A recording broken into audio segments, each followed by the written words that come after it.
ಒಂದು ಕಡೆ ಕಬ್ಬಿಗೆ ಸರಿಯಾದ ಬೆಲೆ ಸಿಗ್ತಿಲ್ಲ ಅಂತ ರೈತರು ಸರ್ಕಾರದ ವಿರುದ್ಧ ಪ್ರತಿಭಟನೆಯನ್ನು ಮುಂದುವರಿಸಿದ್ದಾರೆ. ಇನ್ನೊಂದು ಕಡೆ ಬೀದರ್ನಲ್ಲಿ ಆಗ್ತಾ ಇರುವಂತಹ ಪರಿಸ್ಥಿತಿ ಇದೆಯಲ್ಲ, ಒಂದು ತಮ್ಮ ಹೊಲಗದ್ದೆಗಳಿಗೆ ಹೋಗೋದಕ್ಕೆ ಆಗ್ತಾ ಇಲ್ಲ ಕೆಮಿಕಲ್ ಫ್ಯಾಕ್ಟರಿಯ ಕಾರಣದಿಂದ ಅಂತಿದ್ದಾರೆ. ಮತ್ತೊಂದು ಬೆಳೆದಂತಹ ಬೆಳೆಯನ್ನು ಕೂಡ ಟ್ರಾನ್ಸ್ಪೋರ್ಟ್ ಮಾಡೋ ವ್ಯವಸ್ಥೆ ಕೂಡ ಸಾಧ್ಯ ಆಗ್ತಾ ಇಲ್ಲ. ಇದೆಲ್ಲಕ್ಕೂ ಕಾರಣ ಕೆಮಿಕಲ್ ಫ್ಯಾಕ್ಟರಿ ಅಂತಿದ್ದಾರೆ ರೈತರು. ಡೀಟೇಲ್ಸ್ ಇದೆ, ನೋಡೋಣ.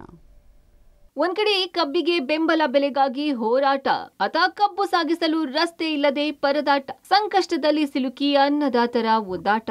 ಬೀದರ್ ತಾಲೂಕಿನ ಮಗದಾಳ ಮತ್ತು ಮರಕುಂದ ಗ್ರಾಮಗಳ ರೈತರು ರಸ್ತೆ ಇಲ್ಲದೆ ಕಟಾವಿಗೆ ಬಂದಿರುವ ಕಬ್ಬು ಮತ್ತು ವಿವಿಧ ಬೆಳೆಗಳನ್ನ ಕಾರ್ಖಾನೆಗೆ ಸಾಗಾಟ ಮಾಡಲಾಗದೆ ಸಂಕಷ್ಟಕ್ಕೆ ಸಿಲುಕಿದ್ದಾರೆ. ಬರೋಬ್ಬರಿ 50 ವರ್ಷಗಳಿಂದ ಈ ಗ್ರಾಮಗಳ ರೈತರು ಇಲ್ಲಿದ್ದ ಒಂದೇ ರಸ್ತೆಯ ಮೂಲಕ ಕಾರ್ಖಾನೆಗಳಿಗೆ ಸಾಗಾಟ ಮಾಡ್ತಿದ್ರು. ಆದ್ರೆ 2 ವರ್ಷಗಳ ಹಿಂದೆ ಮುಂಬೈ ಮತ್ತು ಹೈದರಾಬಾದ್ ರಾಷ್ಟ್ರೀಯ ಹೆದ್ದಾರಿ ಪಕ್ಕದಲ್ಲೇ ಸೂರ್ಯೋದಯ ಎಂಬ ಕೆಮಿಕಲ್ ಕಂಪನಿ ನಿರ್ಮಾಣ ಆಗಿದೆ. ಭಾರಿ ಗಾತ್ರದ ವಾಹನಗಳ ಓಡಾಟದಿಂದ ಸಂಪೂರ್ಣ ರಸ್ತೆ ಹಾಳಾಗಿ ಹೋಗಿದೆ. ಇದರಿಂದ ರೈತರು ತಾವು ಬೆಳೆದ ಕಬ್ಬು ಸೇರಿದಂತೆ ಯಾವುದೇ ಬೆಳೆಗಳನ್ನ ಈ ರಸ್ತೆಯಲ್ಲಿ ಸಾಗಾಟ ಮಾಡೋಕೆ ಪರದಾಡ್ತಿದ್ದಾರೆ. 1 ಕಿಲೋಮೀಟರ್ ವರೆಗೂ ರಸ್ತೆ ಹಾಳಾಗಿರೋದ್ರಿಂದ ವಾಹನಗಳ ಆಯಸ್ಸು ಕಡಿಮೆ ಆಗ್ತಿವೆ. ಇನ್ನು ಈ ಕೆಮಿಕಲ್ ಫ್ಯಾಕ್ಟರಿಯಿಂದಲೇ ರಸ್ತೆ ಹಾಳಾಗಿರೋದು. ಹಾಗಾಗಿ ರೈತರು ತಮ್ಮ ಬೆಳೆಗಳನ್ನ ಸಾಗಿಸೋಕೆ ಸೂಕ್ತವಾದ ರಸ್ತೆ ನಿರ್ಮಿಸಿಕೊಡಿ ಎಂದು ಫ್ಯಾಕ್ಟರಿ ಮಾಲೀಕರನ್ನ ಕೇಳಿದ್ರೆ ಉಡಾಫೆ ಉತ್ತರ ನೀಡಿದ್ದಾರೆ. ಕೆಮಿಕಲ್ ಫ್ಯಾಕ್ಟ್ರಿಲಿಂದ ನಮ್ಮ ಹಾದಿ ಬಂದಾಗ್ಯದ್ರಿ. ಈಗ ಮಳೆ ಸ್ವಲ್ಪ ಮಳೆ ಬಿತ್ತಲ್ರಿ, ಇವ್ರು ಟ್ರಾಕ್ಟರ್ ದೊಡ್ಡ ಗಾಡಿ ನಡೆದಾರ.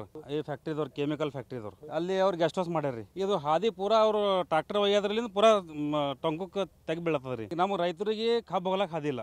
ಈ ಕೆಮಿಕಲ್ ಫ್ಯಾಕ್ಟ್ರಿ ಇರ್ಲಿಲ್ಲ ಅಂದ್ರೆ ಹಾದಿ ಚಂದ ಇರ್ತೈತ್ರಿ. ನಮ್ ಹೇಳಿದ್ರು ರೋಡ್ ಮಾಡ್ಕೊಂಡು ಹೊಂಟ್ರ ಪಂಚಾಯತ್ ಹೋಗ್ರಿ ಅಂತಾರ. ಪಂಚಾಯತ್ದವ್ರು ನಮ್ಮ ಊರಾಗೆ ಇನ್ನ ಹಾದಿಯಾಗಿ ಮಾಡಿಲ್ರಿ, ಪೂರಾ ನಾಲಿ ತುಂಬೋಗ್ಯಾವ. ನಮ್ದೆಲ್ಲ ಕಬ್ಬು ಕಟ್ಟೋದ್ರಿ ಡೇಟ್ ಅದ. ಈಗ 10-20 ದಿನ 1 ತಿಂಗಳು ಆಯ್ತಂದ್ರೆ ಕಬ್ಬು ಇದ್ದಾವ. ಈಗ ಕಬ್ಬು ಪೂರಾ ಖರಾಬ್ ಆಗೋತಾವ್ರಿ. ಅದಕ್ಕೆ ಸಮಸ್ಯೆ ಅದ, ನಮ್ಗೆ ಭಾಳ ಸಮಸ್ಯೆ ಅದ. ಎಲ್ಲ ಟ್ಯಾಂಕರಿಂದ ಏನು ತರ್ತಾರೆ ಕೆಮಿಕಲ್ ತಂದು ಫಿಲ್ಟರ್ ಮಾಡಿ ಒಯ್ತಾರ. ಅವರು ಹೈದರಾಬಾದ್ ಒಯ್ತಾರ, ಎಲ್ಲ ಒಯ್ತಾರ. ಅವ್ರು ಲೇಬರ್ ಇಲ್ಲಿ ಇದಕ್ಕೆ ಹಾದಿ ಹಿಂದಕ ಮುಂದಕ್ಕೆ ಓಡಾಡ್ಕೊಂಡು ಹಾದಿ ಇದು ಆಗಿರೋದು. ಗೆಸ್ಟ್ ಹೌಸ್ ಹೋಯ್ತಾರ ಲೇಬರ್, ಕ್ವಾರ್ಟರ್ಸ್ ಅಂತ ಮಾಡ್ರಿ. ಅವರು ಆ ಕ್ವಾರ್ಟರ್ಸ್ ಹೋಯ್ತಾರ ಲೇಬರ್. ದಿನ ಎಮ್ಮಿಗಳು ಮೇವು ತರ್ತಾರ, ತರ್ತಾರ.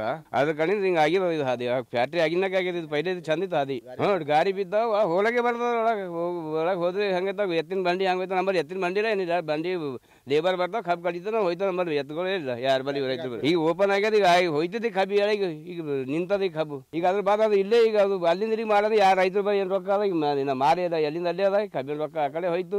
ಎಲ್ಲಾನು ಹೆಂಗಾಗ್ಯದ. ಈಗಾಗ್ಲೇ ಕಬ್ಬಿಗೆ ಸರಿಯಾದ ದರ ನಿಗದಿ ಮಾಡಿ ಅಂತ ರಾಜ್ಯಾದ್ಯಂತ ಅನ್ನದಾತರು ಸರ್ಕಾರದ ವಿರುದ್ಧ ಹೋರಾಟ ಮಾಡ್ತಿದ್ದಾರೆ. ಆದ್ರೆ ಗಡಿ ಜಿಲ್ಲೆ ಬೀದರ್ನಲ್ಲಿ ಸಾವಿರಾರು ಎಕರೆಯಲ್ಲಿ ಲಕ್ಷಾಂತರ ಟನ್ ಕಬ್ಬು ಬೆಳೆದಿರುವ ರೈತರು ಈ ಕೆಮಿಕಲ್ ಫ್ಯಾಕ್ಟರಿಯಿಂದ ಸಂಕಷ್ಟಕ್ಕೆ ಸಿಲುಕಿದ್ದಾರೆ. ರಸ್ತೆ ಸಂಪೂರ್ಣವಾಗಿ ಹಾಳಾಗಿದ್ರಿಂದ ತಾವು ಬೆಳೆದ ಕಬ್ಬನ್ನ ಕಾರ್ಖಾನೆಗಳಿಗೆ ಹಾಕಲು ತಮ್ಮ ಗಾಡಿಗಳಲ್ಲಿ ಸಾಗಾಟ ಮಾಡಲು ಸಾಧ್ಯವಾಗ್ತಿಲ್ಲ. ಹೀಗಾಗಿ ಜಮೀನುಗಳಲ್ಲಿ ತಮ್ಮ ಸಾವಿರಾರು ಎಕರೆಯಲ್ಲಿ ಬೆಳೆದಿದ್ದ ಕಬ್ಬನ್ನ ಬಿಟ್ಟಿದ್ದು ಯಾವ ಕ್ಷಣದಲ್ಲಿ ಬೇಕಾದ್ರೂ ಅಗ್ನಿ ಅವಘಡ ಸಂಭವಿಸಿ ಹಾಳಾಗಬಹುದು ಎಂದು ರೈತರು ಆತಂಕಗೊಂಡಿದ್ದಾರೆ. ಈ ಬಗ್ಗೆ ಪಂಚಾಯತಿಯವರನ್ನು ಕೇಳಿದ್ರೆ ಕೆಮಿಕಲ್ ಫ್ಯಾಕ್ಟರಿಗಳ ಭಾರಿ ವಾಹನಗಳು ಓಡಾಡಿ ಈ ರೀತಿ ರೈತರು ಜಮೀನುಗಳಿಗೆ ಹೋಗುವ ರಸ್ತೆ ಸಂಪೂರ್ಣವಾಗಿ ಹಾಳಾಗಿದೆ. ಅವರಿಗೆ ಗ್ರಾಮ ಪಂಚಾಯತ್ನಿಂದ ನೋಟಿಸ್ ನೀಡಿ ರಸ್ತೆ ದುರಸ್ತಿ ಮಾಡಿಸ್ತೀವಿ ಎಂದು ಜಾರಿಕೊಂಡ್ರು. ಅದಲ್ಲ ಸರ್, ಗೆಸ್ಟ್ ಹೌಸ್ ಕಡೆ ಏನಪ್ಪ ಡೈಲಿ 2 ಸಲ 3 ಸಲ ಲೇಬರ್ಗಳು ಎಲ್ಲ ಟ್ರ್ಯಾಕ್ಟರ್ ತರ್ತಾರೆ ಸರ್. ಈಗ ಅವರೆಲ್ಲ ಹೇಳಿದ್ರು ಸರ್, ಈಗ ಕೂಡ ಅದಕ್ಕೇನದ ಈಗ ಅವ್ರಿಗೆ ನೋಟಿಸ್ ಜಾರಿ ಮಾಡ್ಲಕ್ ಹಚ್ಚ ಇಲ್ಲ.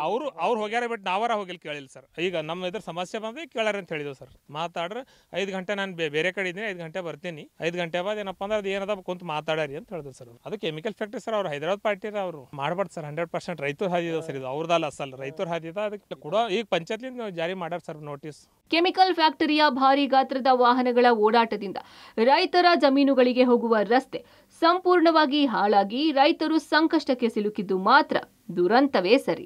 Mallikarjuna Kuppigudda, public TV, Bidar.